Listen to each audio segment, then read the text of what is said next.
Hello students, again welcome to online physics classes. Today we will start with the third unit and chapter number first, magnetic field due to current, and the unit name we can say that electromagnetism. First we start with the first point, that is electromagnetism.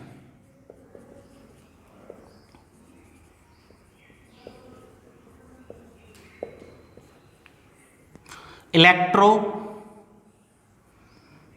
plus magnetism. It means electromagnetism consists with two words, that is electro plus magnetism, and the meaning of electro is charge and magnetism means magnetism, or we can say that magnet. Okay, magnetic force. तो charge से आप क्या produce कर रहे हो यहाँ पर? Magnet. हमने 10th क्लास में भी पढ़ा था कि किसी वायर से यदि करंट फ्लो करता है, यदि किसी वायर से करंट फ्लो करता है तो उसके अराउंड क्या प्रोड्यूस हो जाता है? Magnetic field. क्या प्रोड्यूस हो जाता है? मैग्नेटिक फील्ड वहां पर उसके चारों तरफ प्रोड्यूस हो जाता है. जैसे कि मान लेते हैं कि ये एक वायर है, इसमें करंट ऊपर जा रहा है फिर नीचे आ रहा है, अप जाए या फिर डाउन जाए, इसके चारों तरफ क्या प्रोड्यूस हो जाएगा? मैग्नेटिक फील्ड प्रोड्यूस हो जाएगा, and that is called electromagnetism. और इसी को हम क्या बोलते हैं? इलेक्ट्रोमैग्नेटिज्म कहते हैं. The branch of physics in which we study about the magnetic field which is produced by the current. Okay, again I repeat, that is electromagnetism. It is the branch of physics in which we study about the magnetic field which is produced by the current through a conductor or charge flowing through a conductor. Okay, that is electromagnetism. तो ये तो हमें पता चल गया कि किसी wire से करंट आप पास कराओगे तो वहां पे क्या प्रोड्यूस हो जाएगा? मैग्नेटिक फील्ड प्रोड्यूस हो जाएगा. आप देख लीजिए, एक ए बी वायर है, इसमें जो करंट फ्लो कर रहा है वो ए से बी फ्लो कर रहा है, and second wire is also we take A B. Now the current is flowing from B to A, लेकिन अब जो करंट है वो बी से ए फ्लो कर रहा है बेटा. तो आपको क्लियर पता है कि इसमें भी मैग्नेटिक फील्ड प्रोड्यूस होगा और इसमें भी मैग्नेटिक फील्ड प्रोड्यूस होगा. क्या दोनों केसेज में जो मैग्नेटिक फील्ड प्रोड्यूस हो गया, दोनों केसेज में जो मैग्नेटिक फील्ड प्रोड्यूस होगा, क्या उन दोनों की डायरेक्शन सेम होगी? ये हमारे लिए अभी तक कंफ्यूजन बनी हुई थी. तो इस कंफ्यूजन को दूर करने के लिए एक साइंटिस्ट था, उसने एक एक्सपेरिमेंट किया जिसको हम कहते हैं ऑरेस्टेड एक्सपेरिमेंट. क्या कहते हैं बेटा? ऑरेस्टेड एक्सपेरिमेंट हम उसको कहते हैं. तो ऑरेस्टेड ने अपने एक्सपेरिमेंट में क्या बताया? तो उसने एक डायग्राम लिया, डायग्राम में बताया कि एक हमारे पास रियोस्टेट है, एक हमारे पास बैटरी है और एक की है. तो जैसे ही हम की को क्लोज करते हैं तो current flow out from the positive terminal. तो करंट कहाँ से बाहर निकलेगा? पॉजिटिव टर्मिनल से बाहर निकलेगा और इस तरह से क्या करेगा? फ्लो करेगा. It means the direction of current in the wire A B will be from A to B. कहाँ से कहाँ रहेगी भैया? ए से बी रहेगी. इसलिए मैंने एरो को भी दिखा रखा है. जब इस वायर में से करंट फ्लो करेगा तो इसके चारों तरफ क्या प्रोड्यूस हो जाना है? मैग्नेटिक फील्ड प्रोड्यूस हो जाना है. और मैग्नेटिक फील्ड को चेक करने के लिए कि यहाँ पर मैग्नेटिक फील्ड है या नहीं है, उसके लिए हम यूज करते हैं कंपास निडल. क्या यूज करते हैं? कंपास निडल यूज करते हैं. तो मैंने जो नीचे बनाई हुई है वो एक कंपास निडल है, और कंपास निडल के अंदर जो निडल होती है उस पर लिखा होता है एक साइड में नॉर्थ पोल और एक साइड में लिखा होता है क्या? South pole. तो ये हो गया नॉर्थ पोल और ये हो गया साउथ पोल. अब देख लीजिए, जब यहाँ पर करंट फ्लो कर रहा था तो हमने कंपास को इसके नज़दीक रखा, और नज़दीक रखने पर जो निडल थी वो कुछ इस तरह से डिफ्लेक्ट हो रही थी, यानी कि नॉर्थ पोल तो ऊपर की तरफ डिफ्लेक्ट हो रहा था और साउथ पोल नीचे की तरफ डिफ्लेक्ट हो रहा था। नॉर्थ पोल अप जा रहा था और ये डाउन जा रहा था। ये हमने नोटिस कर लिया, अपने माइंड में रख लिया कि भैया जब करंट ए से बी फ्लो करता है तो नॉर्थ पोल अप जाता है और साउथ पोल डाउन जाता है। नाउ आगे हमने क्या किया, थोड़ा सा चेंज कर दिया। क्या, पहले तो की को ओपन किया, बैटरी को रिवर्स कर दिया। रिवर्स करने का मतलब है पहले जिधर नेगेटिव टर्मिनल था उधर पॉजिटिव रख दिया और पॉजिटिव की तरफ नेगेटिव रख दिया। तो अब करंट जैसे ही हम की को क्लोज करेंगे तो करंट हमारा अब इस तरह से फ्लो करेगा, यानी कि करंट की डायरेक्शन अब पहले से रिवर्स हो जाएगी। करंट की डायरेक्शन जैसे ही रिवर्स हुई तो जो कंपास हम ले रहे थे वो अब पहले से रिवर्स डायरेक्शन में क्या कर रही थी, डिफ्लेक्ट कर रही थी। आपने देखा होगा कि पहले नॉर्थ पोल अप जा रहा था कि अब नॉर्थ पोल कहाँ जा रहा है, डाउन जा रहा है। पहले साउथ पोल डाउन जा रहा था, अब साउथ पोल कहाँ जा रहा है, अप जा रहा है। ठीक है, यानी कि हमने इन दो एक्सपेरिमेंट से क्या सीखा, हमने सीखा है कि भैया यदि आप करंट की डायरेक्शन को रिवर्स करोगे तो मैग्नेटिक फील्ड की डायरेक्शन भी क्या हो जाएगी, रिवर्स हो जाएगी। यानी कि करंट की डायरेक्शन चेंज करने से मैग्नेटिक फील्ड की डायरेक्शन भी क्या होती है, चेंज होती है। क्योंकि आपने भली बात ही देख लिया, पहले ए से बी जा रहा था तो ये ऊपर डिफ्लेक्ट हो रहा था, अब बी से ए जा रहा है तो ये डाउन डिफ्लेक्ट हो रहा है।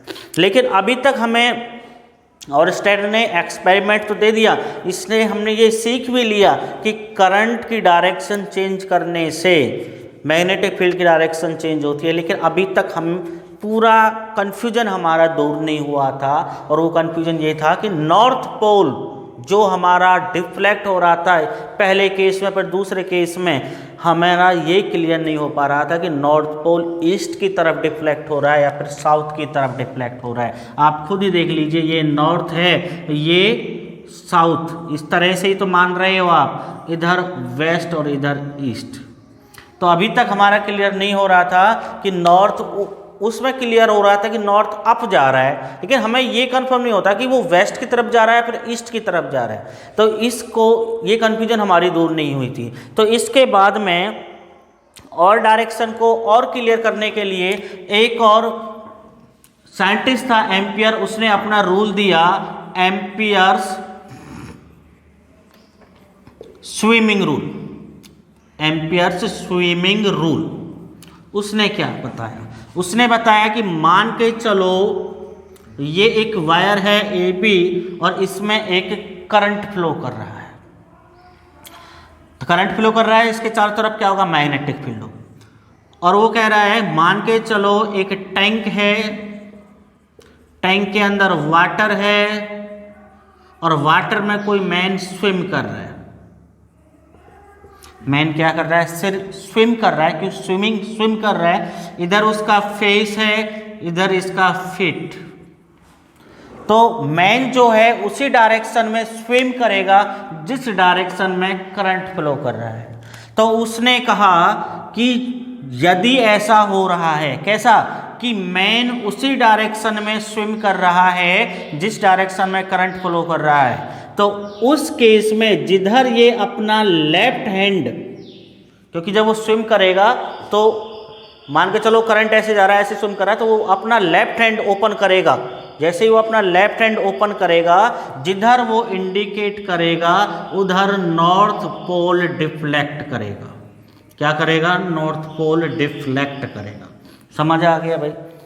यदि करंट की डायरेक्शन में कोई मैन स्विम कर रहा है और जिधर साइड उसका लेफ्ट हैंड ओपन होगा उस डायरेक्शन में नॉर्थ पोल डिफ्लेक्ट करेगा कंपास निडल का। ये था आपका एम्पियर्स स्विमिंग रूल। और क्लियर करने के लिए हमने एक वर्ड यूज किया और उस वर्ड का नाम था स्नो। एक वर्ड और यूज करते हैं हम, स्नो। अब आप इसमें देखिए कि यदि आपका करंट साउथ से नॉर्थ जा रहा है, कौन जा रहा है भैया? करंट। यदि करंट आपका साउथ से नॉर्थ फ्लो कर रहा है तो उस केस में नॉर्थ पोल वेस्ट की तरफ डिफ्लेक्ट करेगा। उस केस में नॉर्थ पोल किधर डिफ्लेक्ट करेगा? वेस्ट की तरफ। और यदि इसका उल्टा हो रहा है तो ईस्ट की तरफ करेगा। अब इस डायग्राम में देख लिए करंट कहाँ से कहाँ जा रहा है? बी से ए जा रहा है। बी से ए जाने का मतलब ये है कि नॉर्थ से साउथ जा रहा है। इट मीन्स जब नॉर्थ से साउथ जाएगा तो नॉर्थ पोल किधर डिफ्लेक्ट करेगा? नॉर्थ पोल किधर करेगा? ईस्ट की तरफ, क्योंकि इसका उल्टा हो रहा है। तो इस केस में नॉर्थ करेगा ईस्ट की तरफ। तो आप देख लीजिए नॉर्थ कहाँ जा रहा है? नीचे, और नीचे क्या है? ईस्ट। तो इस वर्ड से हम क्लियर कर पाते हैं कि स्नो रूल क्या है। समझ आ गया होगा यहाँ तक। आगे हम अभी नेक्स्ट टॉपिक है, अभी और पढ़ेंगे हम इस वीडियो में। Now the next topic is magnetic field. Magnetic field, magnetic field, it is the space around a current carrying conductor in which we experience the magnetic effects, in which we experience the magnetic effect. Okay, current carrying conductor के चारों तरफ का वह space जिसमें हम magnetic force को experience कर सकें, मैग्नेटिक फील्ड को एक्सपीरियंस कर सकें, वो हमारा क्या कहलाता है? मैग्नेटिक फील्ड कहलाता है। नेक्स्ट टॉपिक है बेटा force on a moving charge. Force on a moving charge in magnetic field. In magnetic field देखिए,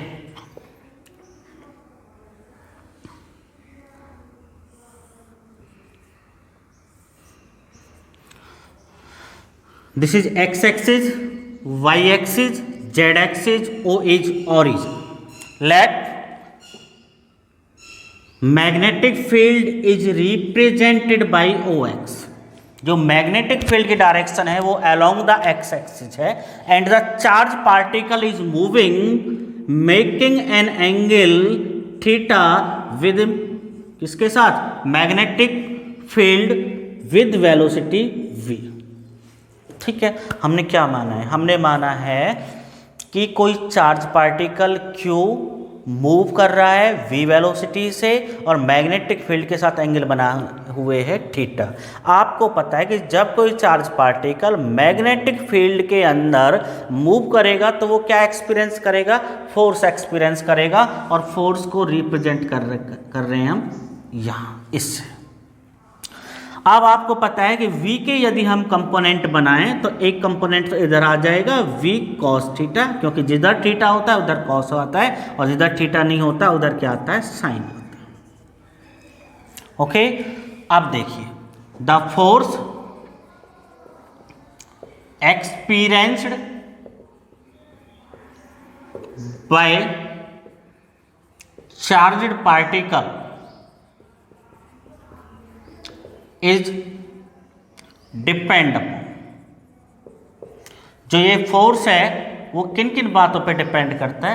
पहला डिपेंड करता है क्यू पर, कि जितना ज़्यादा चार्ज होगा उतना ज़्यादा फोर्स एक्सपीरियंस करेगा। दूसरा बी मतलब मैग्नेटिक फील्ड, कि चार्ज जिस मैग्नेटिक फील्ड के अंदर मूव कर रहा है उसका अमाउंट जितना ग्रेटर होगा उतना ही ग्रेटर फोर्स एक्सपीरियंस करेगा, और जितना स्मॉल होगा उतना ही स्मॉलर फोर्स एक्सपीरियंस करेगा। Third directly proportional component of velocity which is perpendicular to magnetic field. इसके दो कंपोनेंट बने हैं बेटा, v cos थीटा और v sin थीटा। इसमें से जो मैग्नेटिक फील्ड के परपेंडिकुलर है उसके ये क्या रहेगा? डायरेक्टली प्रोपोर्शनल रहेगा। ये इन तीन फैक्टर्स पे डिपेंड करता है। कंबाइन कर देते हैं हम, फर्स्ट, सेकंड, थर्ड। तो ये हो जाएगा F q v B sine theta. Equal में बदलने के लिए कांस्टेंट ले लेंगे k q v B sine theta.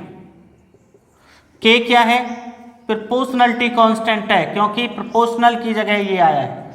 उसके बाद में के की वैल्यू 1 हो जाती है, के की वैल्यू 1, तो ये हो जाएगा q v B sine theta. भाई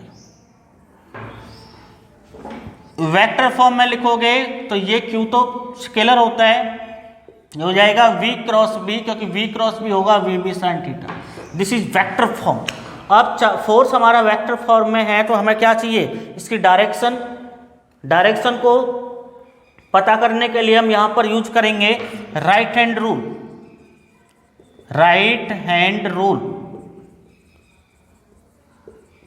और दूसरा नाम होता है इसका right hand screw rule. Right hand rule और राइट हैंड स्क्रू रूल। उसके बाद में अब देखिए क्या होता है। मान लेते हैं इस प्लेन में ये एक पॉजिटिव चार्ज है, ये इसकी वेलोसिटी v, ये इसका मैग्नेटिक फील्ड b, इनके बीच में एंगल थीटा। तो उस केस में जो ये फोर्स एक्सपीरियंस करेगा वो फोर्स क्या रहेगा? अपवार्ड रहेगा। याद रखना कैसा रहेगा? अपवार्ड। और यदि इस चार्ज को हम कर दें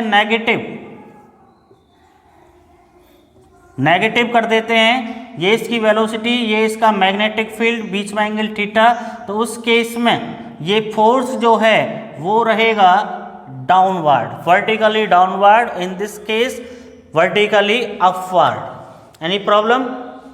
नाउ अब हम बात करते हैं, इसी से रिलेटेड है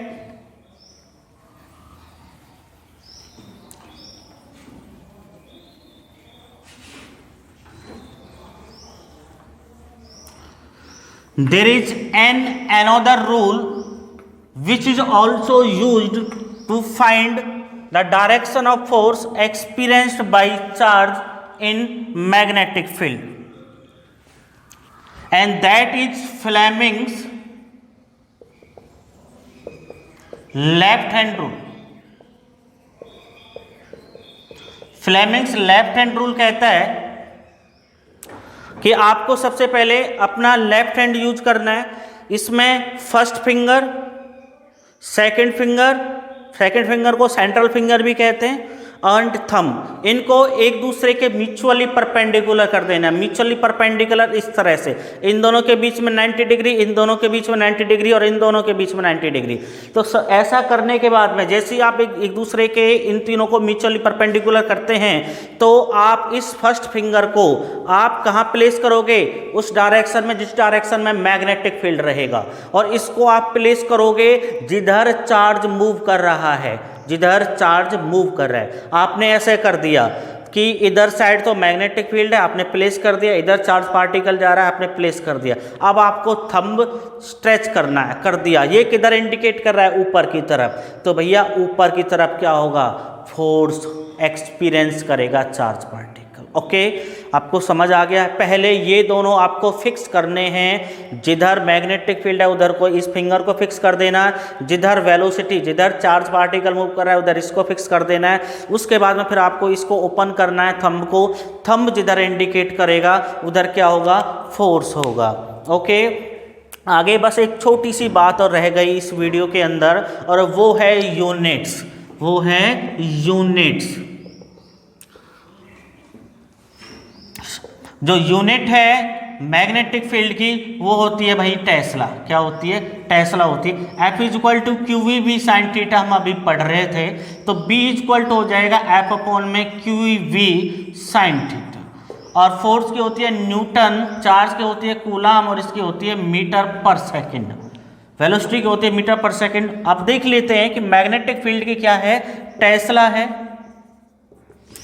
और ये अपना न्यूटन है ही। सेकंड ऊपर जाके प्लस का हो जाएगा, और ये दोनों क्या हो जाएंगे? नेगेटिव हो जाएंगे। इट मीन्स 1 टेस्ला इक्वल होता है न्यूटन सेकंड पर कूलाम पर मीटर। ओके, ऐसे ही हम इसका डायमेंशनल फॉर्मूला और ड्राइव कर सकते हैं डायमेंशनल फॉर्मूला, और वो डायमेंशनल फॉर्मूला होगा आपका,